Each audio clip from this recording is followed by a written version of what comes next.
Olá, bom dia. Hoje venho-vos falar a todos de uma coisa que invariavelmente nos vai afetar a todos, o futuro. E como a foresight, ou a perspectiva, pode ser uma ferramenta para conseguirmos combater a incerteza que o futuro nos traz. O futuro, como todos sabemos, é incerto.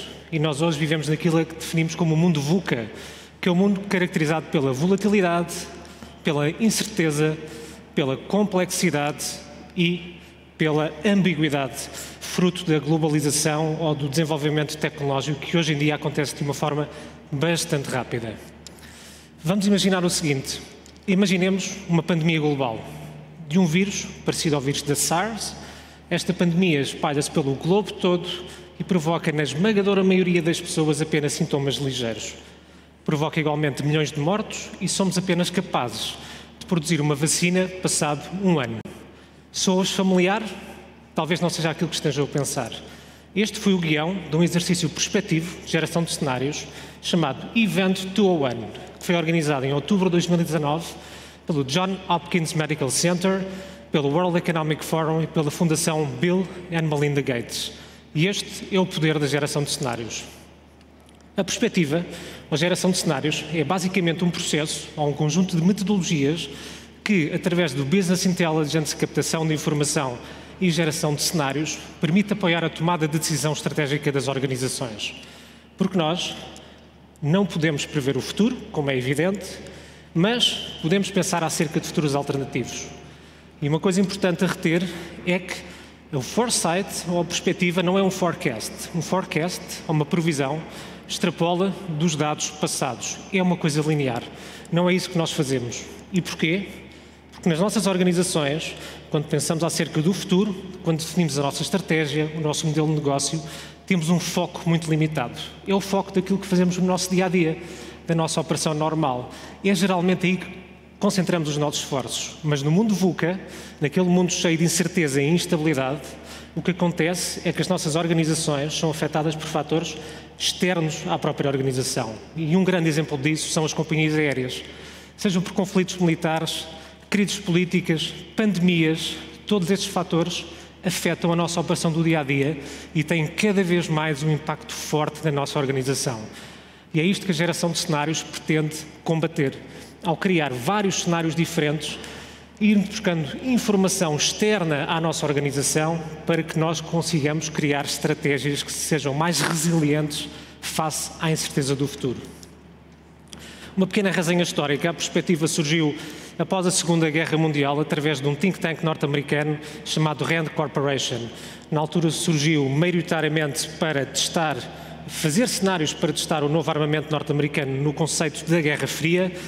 Uns anos mais tarde surgiu a escola francesa, chamada La Prospective, que utilizou a perspectiva na definição das políticas públicas em França. E o primeiro uso corporativo desta ferramenta surgiu mais ou menos na década de 70 através de um senhor chamado Pierre Wack, que trabalhava para a Royal Dutch Shell Company, que é, ainda hoje em dia, um dos melhores exemplos da aplicação de prospectiva no mundo corporativo. Dois exemplos são bastante crassos, através da Shell. Em 1973, na primeira grande crise petrolífera, causada pela OPEP, a Shell foi a única empresa petrolífera que estava efetivamente preparada para absorver os danos daquela crise. E isso deveu-se exatamente ao facto de já ter preparado esse cenário antecipadamente e já ter sido apresentado à sua administração. Igualmente na Shell, no final dos anos 80, a decisão de não investir em poços de gás natural no Mar do Norte foi adiada indefinitivamente porque o Departamento Estratégico da companhia tinha avisado a administração que o colapso da União Soviética seria eventualmente iminente, o que iria significar uma inundação de gás natural barato no mercado, o que inviabilizaria evidentemente esse investimento. Outros exemplos: a Unesco classifica Future Studies, não é nada mais do que a vertente académica da perspectiva, como a área de estudos mais importantes para o século XXI.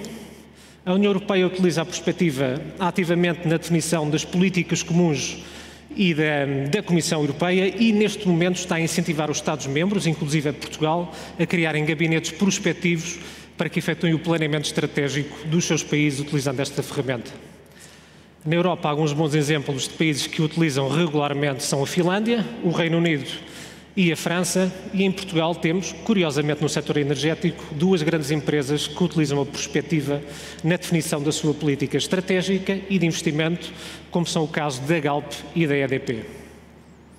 Existem vários relatórios disponíveis online de várias entidades, curiosamente um deles da IATA, produzido por um dos maiores think tanks europeus na área da perspectiva, chamado O Futuro da Aviação Comercial em 2035, e, evidentemente, as Forças Armadas que utilizam a geração de cenários de forma recorrente, tanto a nível tático, operacional, como a nível estratégico. E nós? E as companhias aéreas? Porquê é que nós temos tanta incapacidade de pensar no futuro? Porquê é que estamos sempre a pensar no amanhã, na operação da semana que vem? No máximo dos máximos estamos a pensar no próximo inverno ou no próximo verão IATA. Isto deve-se muito provavelmente pelo facto de nós termos uma operação muito fluida, muito dinâmica, o que significa que estamos constantemente a resolver os problemas que acontecem. Portanto, a nossa alocação de recursos acontece maioritariamente para resolver o nosso ímpeto operacional do dia-a-dia. E foi isto que eu tentei provar, que a perspectiva podia ser uma ferramenta útil para as companhias aéreas através da minha investigação efetuada na Universidade de Londres, para a minha tese de mestrado, em 2019, onde tive a oportunidade de analisar uma companhia aérea internacional com uma operação a nível global e onde utilizei uma metodologia que foi criada pela Universidade de Leipzig, na Alemanha, e pela consultora Roland Berger. Esta investigação, a recolha de informação, o Business Intelligence, deu-se no final de 2019. E como é que isto foi feito? Primeiro, pela definição dos diferentes stakeholders, tanto internos como externos da empresa. Isto é importante porque, evidentemente, nós queremos ir buscar os fatores que afetavam esta companhia aérea fora da organização da empresa.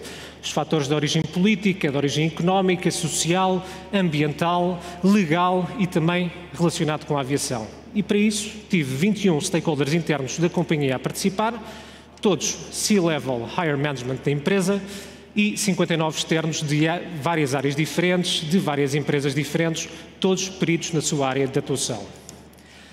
E o processo foi feito como? Entrevistas e surveys a todos estes 80 membros. Mais concretamente, mais de 90 horas de entrevistas e de surveys, onde foi perguntado a ambos os grupos para identificarem os fatores que eles achavam que iriam impactar esta companhia aérea no espaço de 10 anos, em 2030. Após isto e a recolha dos fatores que foram referidos, algumas centenas, eles foram organizados e compilados num total de 40 fatores, também organizados pela matriz Pestel, ou seja, políticos, económicos, sociais, tecnológicos, legais e relacionados com a aviação. E, finalmente, foi enviado um segundo survey aos mesmos participantes a perguntar para pegarem nestes 40 fatores e classificarem-nos numa escala de 0 a 10 em termos de impacto na operação da empresa e incerteza na operação daquela empresa. Após isso, foi feito um ranking dos fatores, quais aqueles que mais impacto teriam, mais incerteza teriam, mediante os dois grupos de stakeholders, e foram descobertos aqueles que eram considerados os weak signals ou os chamados blind spots. Os weak signals são basicamente aqueles fatores que são referidos por uma muito pequena percentagem dos participantes, mas que são classificados com um grau de impacto enorme na operação. Vamos imaginar uma tecnologia que está neste momento emergente e que pouca gente a refere. Não existem notícias nos jornais sobre elas, não encontramos nada na internet, talvez 1 ou 2 papers académicos. Vamos imaginar a cryptocurrency em 2006. Não era conhecida e todos nós sabemos o impacto que tem hoje. É um bom exemplo daquilo que seria um weak signal.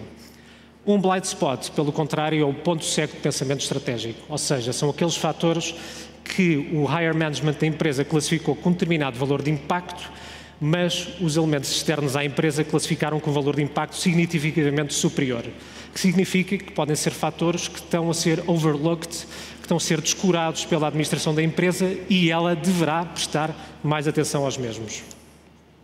Finalmente, estes fatores foram agrupados numa grelha de impacto e incerteza para existir uma representação visual da mesma e foi efetuado um diagrama de influência que relaciona todos os fatores entre si com uma relação causal que pode ser bidirecional ou bidirecional.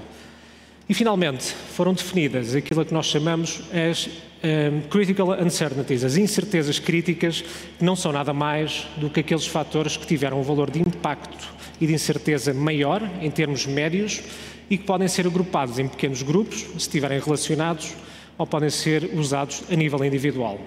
E as duas incertezas cruciais que foram identificadas na minha pesquisa para esta companhia aérea foram exatamente uma economia global, que variava entre uma economia mais fechada, mais protecionista, e uma economia global mais aberta, mais sucinta ao negócio.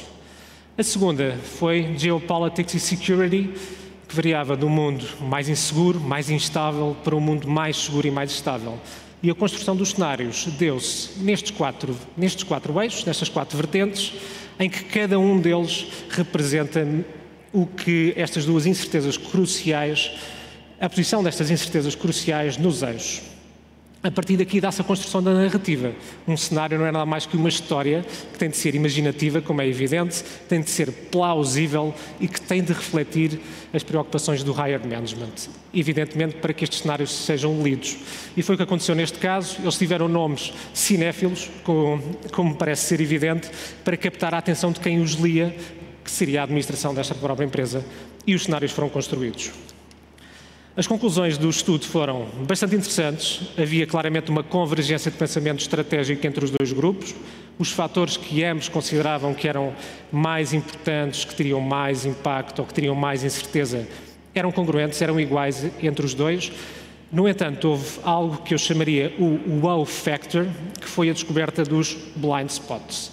Ou seja, de 80 blind spots de pensamento estratégico possível, 40 em cada dimensão, fosse de impacto ou fosse de incerteza, foram descobertos apenas 2 blind spots de pensamento estratégico. E, curiosamente, foram os 2 que mais afetaram a companhia aérea nos meses seguintes na sua operação. Um deles foi, e relembro que esta análise foi feita entre outubro e dezembro de 2019, foi epidemias e pandemias.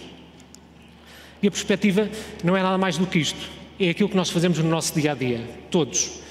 Quando compramos um carro, quando escolhemos a escola para o nosso filho, quando até escolhemos o restaurante onde queremos ir jantar e analisamos várias opções.